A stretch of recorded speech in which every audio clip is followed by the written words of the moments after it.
माँ महालक्ष्मी आप सभी भक्तों का आज की कथा में हार्दिक स्वागत है। भगवान श्री हरि विष्णु और माँ लक्ष्मी की कृपा सदैव आप पर और आपके समस्त परिवार पर बनी रहे।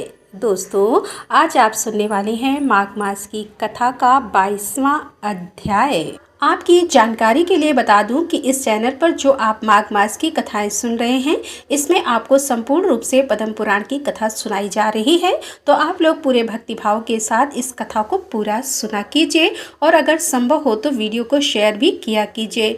समुद्र मंथन में जब माता लक्ष्मी प्रकट होती हैं, माता लक्ष्मी जब प्राकट्य होता है तो सभी देवता इंद्र और विद्या इत्यादि उन्हें प्राप्त करने की इच्छा करते हैं। और तब ब्रह्मा जी भगवान विष्णु से कहते हैं कि हे वासुदेव, मेरे द्वारा दी हुई इस लक्ष्मी देवी को आप ही ग्रहण करें, क्योंकि आपने जो स्थिरता पूर्वक समुद्र मंथन के कार्य को संपन्न किया है उससे मैं आप पर बहुत ही संतुष्ट हूँ।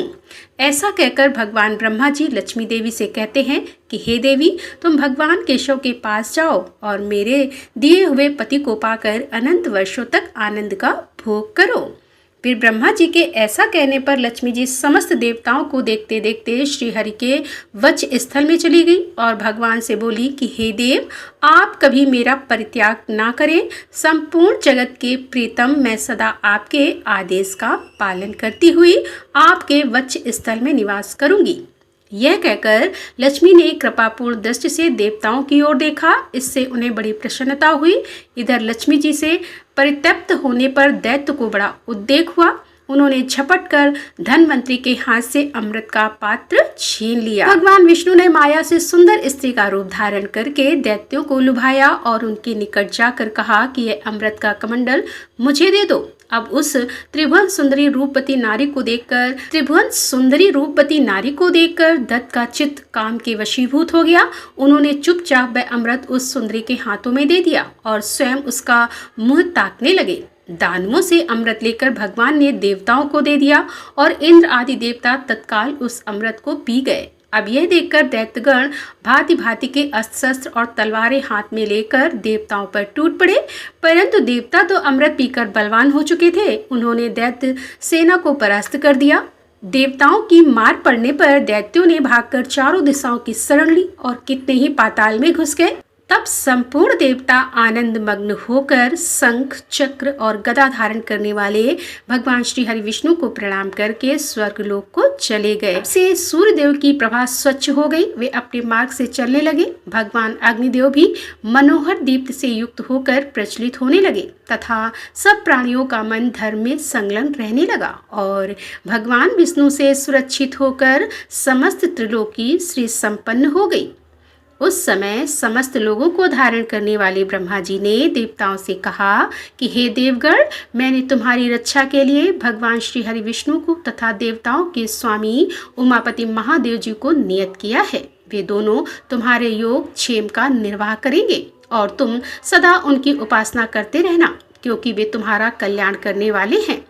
उपासना करने से यह दोनों महानुभाव सदा तुम्हारे क्षेम के साधक और वरदायी होंगे।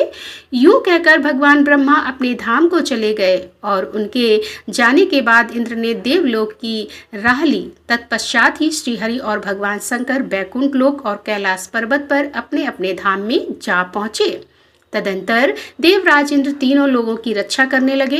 हे महाभाग्य, इस प्रकार से लक्ष्मी जी क्षीर सागर से प्रकट हुई थी। यद्यपि वे सनातनी देवी हैं, तो भी एक समय भृगु की पत्नी ख्याति के गर्भ से भी उन्होंने जन्म ग्रहण किया था। इसके बाद भीष्म जी ने पूछा कि हे ब्राह्मण दक्ष, कन्या सती तो बड़ी शुभ लक्षण थी, उन्होंने अपने शरीर का फिर त्याग क्यों किया?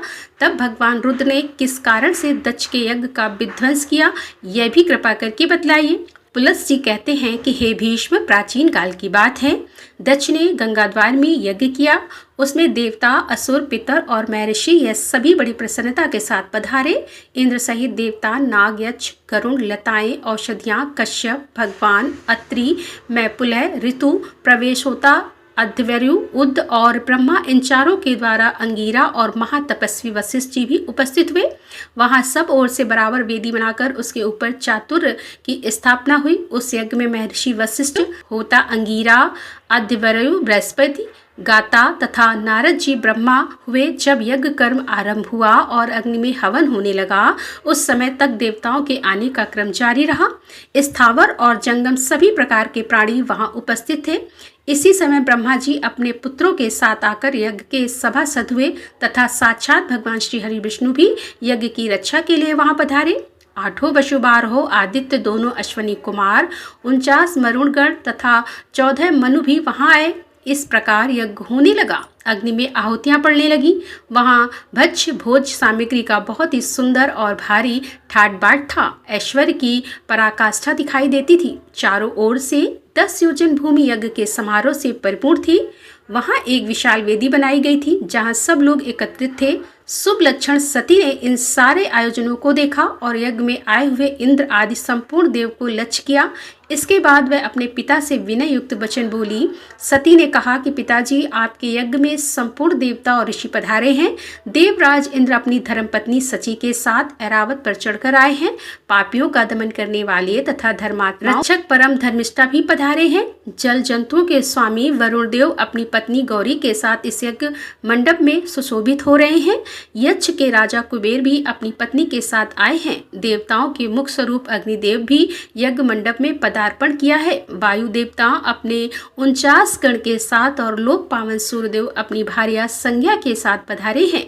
महान यशस्वी चंद्रमा भी अपनी पत्नी तथा 8 वसु और दोनों अश्वनी कुमार भी उपस्थित हैं। इनके सिवा वृक्ष, वनस्पति, गंधर्व, अप्सराएं, विद्याधर के समुदाय, बेताल, यक्ष, राक्षस, भयंकर कर्म करने वाले पिशाच तथा दूसरे प्राणधन जीव भी यहाँ मौजूद हैं। भगवान कश्यप शिष्यों सहित वशिष्ठ जी, पुलस्त्य, पुलह, सनकादिक तथा भूमंडल के समस्त पुण्य आत्मा राजा यहाँ पधारे हैं। अधिक क्या कहूँ, ब्रह्मा जी की बनाई हुई सारी सृष्टि यहाँ आ पहुंची है। ये हमारी बहनें हैं, ये भांजे हैं और ये बहनोई हैं। ये सब के सब अपनी अपनी स्त्री, पुत्र और बांधव के साथ यहाँ उपस्थित दिखाई देते हैं और अपने दान मान आदि के द्वारा इन सब का यथावत सत्कार किया। केवल मेरे पति भगवान शंकर ही इस यज्ञ मंडप में नहीं पधारे हैं। उनके बिना यह सारा आयोजन मुझे सूना सा ही जान पड़ता है। मैं समझती हूँ कि आपने मेरे पति को निमंत्रित नहीं किया। निश्चय ही आप उन्हें बुलाना भूल गए हैं। इसका क्या कारण है, मुझे सब बातें बताएं। पुलत्स्य जी कहते हैं कि राजा दक्ष ने सती के वचन सुने। सती उन्हें अपने प्राणों से भी बढ़कर प्रिय थी। उन्होंने पति के स्नेह में डूबी हुई परम सौभाग्यवती पतिव्रता सती को गोद में बिठाया और गंभीर होकर कहा, बेटी सुनो, जिस कारण से मैंने आज तुम्हारे पति को निमंत्रित नहीं किया है वह सब ठीक ठीक बताता हूँ। वह अपने शरीर में राख लपेटे रहते हैं, त्रिशूल और दंड लिए नंग धड़ंग सदा शमशान भूमि में ही विचरा करते हैं। व्याघ्र चर्म पहनते हैं और हाथी का चमड़ा ओढ़ते हैं। कंधे पर नरमुंड की माला और हाथ में खड़ग वाग, यही उनके आभूषण है। वे नागराज वासुकी को यज्ञोपवीत के रूप में धारण किए रहते हैं और इसी रूप में वे सदा इस पृथ्वी पर भ्रमण करते रहते हैं। इसके सिवा और भी बहुत से घृणित कार्य हैं जो तुम्हारे पति देवता करते रहते हैं। यह सब मेरे लिए बड़ी लज्जा की बात है। भला इन देवताओं के निकट वे इस अभद्र वेश में कैसे बैठ सकते हैं? जैसा उनका वस्त्र है उसे पहनकर वे इस यज्ञ मंडप में आने योग्य नहीं हैं। बेटी, इन्हीं दोषों के कारण तथा लोक लज्जा के भय से मैंने उन्हें नहीं बुलाया। जब यज्ञ समाप्त हो जाएगा तब मैं तुम्हारे पति को ले आऊंगा और फिर त्रिलोकी में सबसे बढ़ चढ़कर उनकी पूजा करूंगा, साथ ही तुम्हारा भी सत्कार करूंगा। अतः इसके लिए तुम्हें खेद या फिर क्रोध नहीं करना चाहिए। हे भीष्म, प्रजापति दक्ष के ऐसा कहने पर सती को बड़ा शोक हुआ। उनकी आंखें हे भीष्म, प्रजापति दक्ष के ऐसा कहने पर सती को बड़ा शोक हुआ और उनकी आंखें क्रोध से लाल हो गई। वे पिता की निंदा करती हुई बोली कि तात, भगवान शंकर ही संपूर्ण जगत के स्वामी हैं। वे ही सबसे श्रेष्ठ माने गए हैं। समस्त देवताओं को जो यह उत्तम उत्तम स्थान प्राप्त हुए हैं, ये सब परम बुद्धिमान महादेव जी के ही दिए हुए हैं। भगवान शिव में जितने गुण हैं उनका पूर्णता वर्णन करने में तो ब्रह्मा जी भी समर्थ नहीं हैं। वे ही सबके दाता अर्थात धारण करने वाले और विधाता अर्थात नियामक हैं और वे ही दिशाओं के पालक हैं। भगवान रुद्र के प्रसाद से ही इंद्र को स्वर्ग का आधिपत्य प्राप्त हुआ है। यदि रुद्र में देवत्व हैं, यदि वे सर्वत्र व्यापक और कल्याण स्वरूप हैं, तो इस सत्य के प्रभाव से शंकर जी आपके यज्ञ का विध्वंस कर डालें। इतना कहकर सती।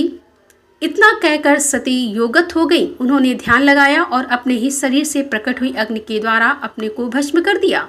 उस समय देवता, असुर, नाग, गंधर्व और गुहिया यह क्या कहते ही रह गए, किंतु क्रोध में भरी हुई सती ने गंगा के तट पर अपने देह का त्याग कर दिया। गंगा जी के पश्चिमी तट पर वह स्थान आज भी सौनक तीर्थ के नाम से प्रसिद्ध है।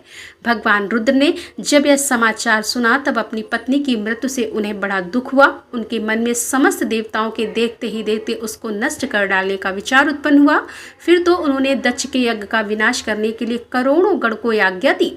उनमें विनायक संबंधी ग्रह, भूत, प्रेत तथा पिशाच सब थे। मंडप में पहुंचकर उन्होंने सब देवताओं को परास्त किया और उन्हें भगाकर उस यज्ञ को तहस नहस कर डाला।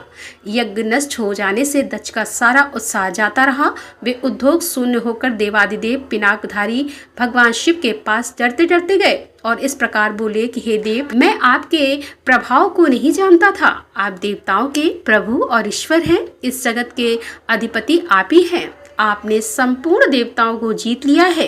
हे महेश्वर, अब मुझ पर कृपा कीजिए और अपने सब गण को लौटाएं। दक्ष प्रजापति ने भगवान शंकर की शरण में जाकर जब इस प्रकार उनकी स्तुति की और आराधना की, तब भगवान ने कहा कि हे प्रजापति, मैंने तुम्हें यज्ञ का पूरा फल दे दिया। तुम अपनी संपूर्ण कामनाओं की सिद्धि के लिए यज्ञ का उत्तम फल प्राप्त करोगे। भगवान के ऐसा कहने पर दक्ष ने उन्हें प्रणाम किया और सब गणों के देखते ही देखते अपने निवास स्थान को चले गए। उस समय भगवान शिव अपनी पत्नी के वियोग से गंगा द्वार में ही जाकर रहने लगे। हाय मेरी प्रिया, कहाँ चली गई?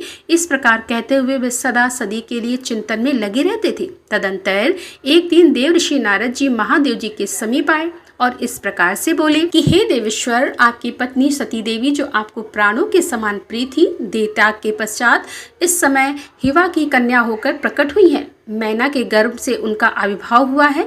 वे लोक के तात्विक अर्थ को जानने वाली थी। उन्होंने इस समय दूसरा शरीर धारण कर लिया है। नारद जी की बात सुनकर महादेव जी ने ध्यानित होकर देखा कि सती अवतार ले चुकी हैं। इससे उन्होंने अपने को कृत्य माना और स्वस्थ चित होकर रहने लगी। जब पार्वती देवी यौवन अवस्था को प्राप्त हुई तब भगवान शिव जी ने पुनः उनके साथ विवाह किया। हे भीष्म, पूर्व काल में जिस प्रकार दक्ष का यज्ञ नष्ट हुआ था उसका इस रूप में मैंने तुमसे वर्णन किया है। अब और क्या सुनना चाहते हो? जय भोलेनाथ की। आज की कथा का यहीं पर समापन करते हैं और इसके आगे का वृतांत आप कल की कथा में सुनेंगे। उम्मीद करती हूँ कि ये कथाएं आपको जरूर पसंद आती होंगी और अगर आप एकादशी का व्रत करते हैं तो एकादशी व्रत की वीडियो चैनल पर अपलोड हो चुकी है, आप लोग जरूर देख लीजिए। तो दोस्तों, मिलते हैं इसके आगे की कथा लेकर। तब तक के लिए राधे राधे, जय श्री कृष्णा, हर हर महादेव, जय भोलेनाथ।